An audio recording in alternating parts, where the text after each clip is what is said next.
Peak performance is an exact science, like physics. There are certain laws which governs peak performance. Once anyone learns them, they will grow and achieve success with mathematical certainty. Adapted from the book, The Science of Getting Rich by Wallace Wattles. I'm Stephen Middleton, coming to you from the Possibility Action Network. Our core values include I am, I can, and I will. I am Possibility Man. Today, I want to share on the theme, the science of peak performance. But first, a reminder, if you have not subscribed to my YouTube channel, I've placed a link in the text below so that you can go on over to YouTube and subscribe. You'll get notices when I post new content, such as when we host our podcast. But today, I want to share on the theme, the science of peak performance. Now, here's what Wallace Wattles wrote in his book, The Science of Getting Rich. There is a science of getting rich, and it is an exact science, like algebra or arithmetic. There are certain laws which govern the process of acquiring riches. Once these laws are learned and obeyed, any man or woman, I'm sure he would agree, will get rich with mathematical certainty.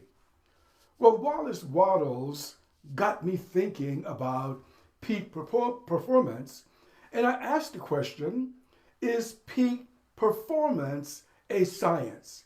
That is, can it be reduced to a science so that any individual who follows this science can grow and achieve success over and over again? As I reflected on this question over the last several days, I concluded, yes, peak performance is a science, can be reduced to a science, and anyone who follows it will achieve success. Now I want to add one caveat before we explore this theme. And that is, it's important for an individual to be in the domain that is right for him or her. If you are a basketball player, if you are a guard, for example, and you are probably, let's say, 5'9", and you weigh maybe 185 pounds, perhaps being a lineman on a football team isn't right for you. So what am I suggesting? It's important for an individual to be in the domain, in the area that's right for them. If you don't like mathematics, you don't want to become, pursue a PhD in mathematics because you're in an area that's not right for you.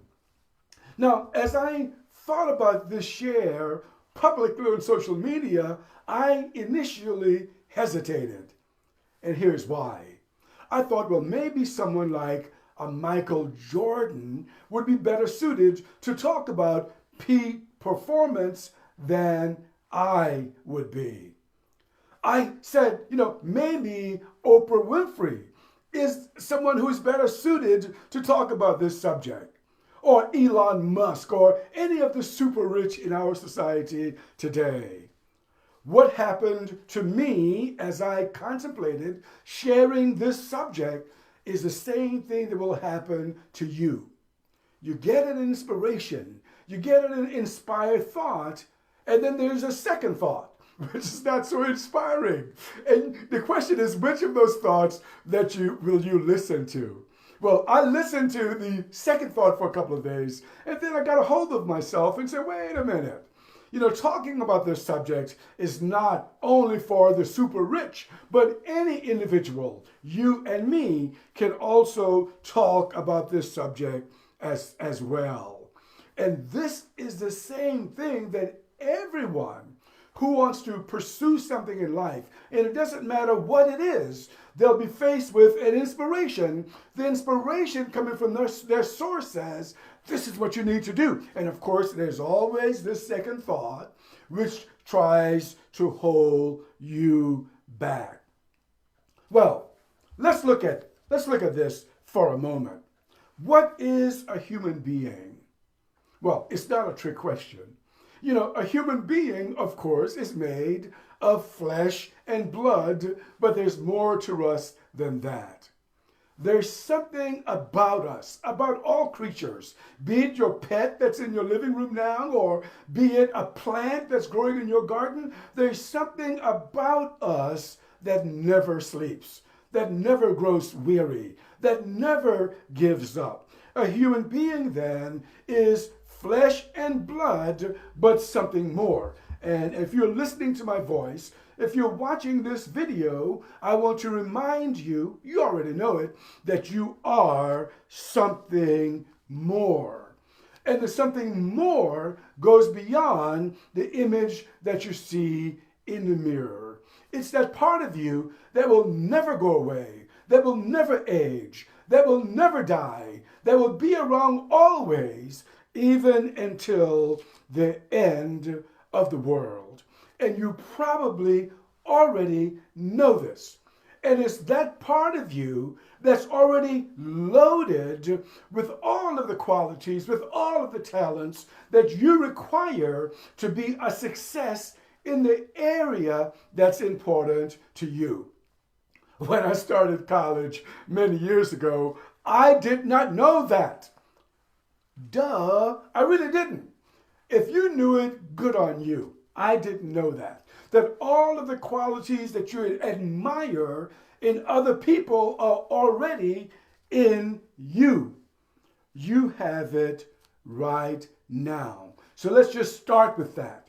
You have what it takes right now. I do a lot of talking about Sydney Banks. And Sydney Banks talked about mind, consciousness, and thought back in the day. But what Sydney Banks talked about is something that a lot of people have talked about. Is that it's in the air. My mother talked about it in a way that was right for her. And if you grew up at a certain age, and if you were around some older individuals, you'll find them talking about the same thing using different language. The point is that you already have what it takes. So then, what gets in the way of an individual's recognizing these innate qualities that they already have? Innate health, innate peace, innate confidence, innate joy, innate competence, the innate capacity to learn, all you already have it. What gets in the way of an individual recognizing those qualities? What gets in the way of an individual saying that I don't have, even though they have? I think if there's anything missing, is recognition that human life is like weather. Yes, the existence of a human being is like the weather we experience around the world. And if you look at this geographically, some regions have hot weather during the summer. Some regions have cooler weather during the summer. Some regions have a lot of humidity, and some regions around the world have low humidity. It's weather. During the fall, some areas in my country get snow much earlier than other areas. Some regions around the world never get snow. It's weather. Some regions experience rainy seasons, and they call it that. We are going into rainy seasons. And some regions of the world does not get a rainy season. It's weather. And a human being functions in the same way. Now let me try to share with you what I mean.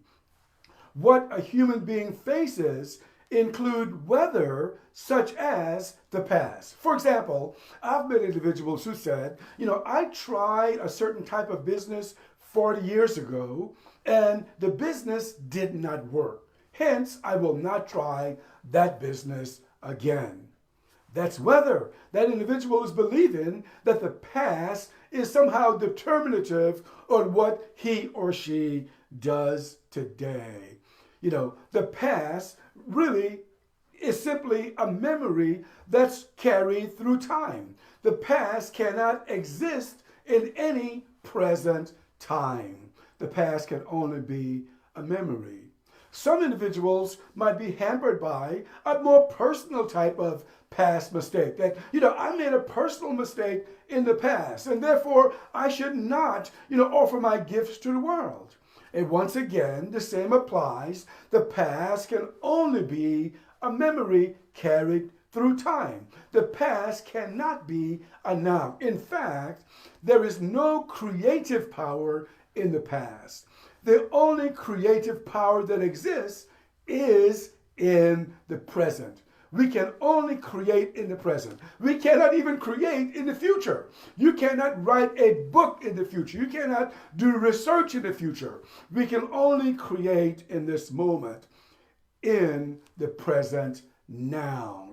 So what's the weather that holds people back? The weather could be thoughts about the past, thinking that a past exists now. And I am suggesting that a past, no past, can exist in your present, in your now. The only value of the past is that someone can learn from it. That business didn't work 40 years ago. What did I learn from that, and how can I do better today? Weather includes then the past. Another indication of weather is forgiveness. Now, if you look at any spiritual tradition, I just happen to come from the Christian tradition. And in my tradition, it talks about, our way shore talked about the importance of forgiveness. You will accumulate, let's call it dirt as you live this life of ours. It's weather. And then a person then needs to learn to forgive himself or herself. If you're a female, a person needs to learn to forgive other people in this life of ours. And this applies to individuals in any profession, in medical colleges, in law colleges, in PhD programs, in businesses, corporations, industry, around the world. People need to learn about forgiveness. Now, why is forgiveness important? Because human beings then are innocent of anything that happens in their experience. Now, that doesn't mean that you should go out tomorrow and commit a crime and then exclaim, "I'm innocent." I'm not talking about that. But we can only know what we know when we know it. So we are going to err. And that's why in every spiritual tradition, in every spiritual text, every spiritual teacher will talk about forgiveness. And Sydney Banks, one of the most recent spiritual teachers in our generation, talked about the importance of forgiveness. The inability to forgive, or the unwillingness to forgive, is weather. And that type of weather will hold you back in any profession that you pursue. A third indication of weather include the role of thoughts in our life. Oh, I wish I knew this, 6 to 8 years ago, a few months before I was born. Look, a human being is a thinking creature. That is, thoughts just pump out of us. Thinking is what we do day in and day out. This is how the designer created the human being. The designer also allows us to get a glimpse into the role of thinking in our life. And those thoughts then, that hold us back, the designer gives us some clues that we should only see them and allow them to pass. The designer then made us thinking creatures, but the thoughts that come to us and that go through us are designed to flow through us. They were never designed to hold us back. So then a human being then has to recognize the weather that includes thoughts, thinking. Those thoughts that hold us back are thoughts that should flow through. Those thoughts that ask us to think about love, about charity, about joy, about peace, about tranquility, about possibility, about hope. Those are the thoughts that we want to give our attention to. The weather that involves thinking. And the last indication of weather that I have come to understand is the role of consciousness in our life. Consciousness is a lot like an elevator. There will be times when you'll just feel like you're on fire. This may happen when you're listening to a good piece of music. This may happen when you're listening or reading a good piece of poetry. This may happen when you're singing a song that you love. You're high. And the human being then has this capacity in consciousness to go high. And when you're high, that's the time to create. When you're high, that's the time to start another project. When you're high, that's the time to make decisions. But the human being also experiences a low level of consciousness. And that's the time when you need to sit down. That's the time when you need to call a friend. That's the time when you may want to get close to your family, because that is not the time when you want to be a creator. Consciousness, our level of conscience is also a lot like weather. It's the weather that a human being goes through. So we can live in this understanding. Peak performance, you have the capacity to do it. Peak performance, you have the tools to make it happen. Peak performance, you have the skills that you admire. Peak performance, you can acquire the skills whereby you are deficient. I had one of those experiences today. For whatever reason, my printer stopped working. I said, oh man, my printer isn't working.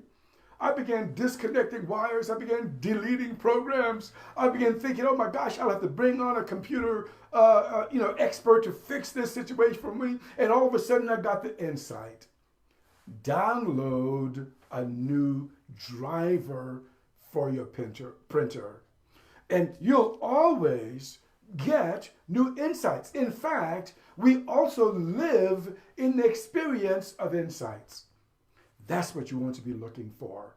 That's what you want to be considering as you ponder my share, the science of peak performance. That's it for me today. I'm Stephen Middleton with the Possibility Action Network. Our core values include I am, I can, and I will. I am Possibility Man. Until next time, good day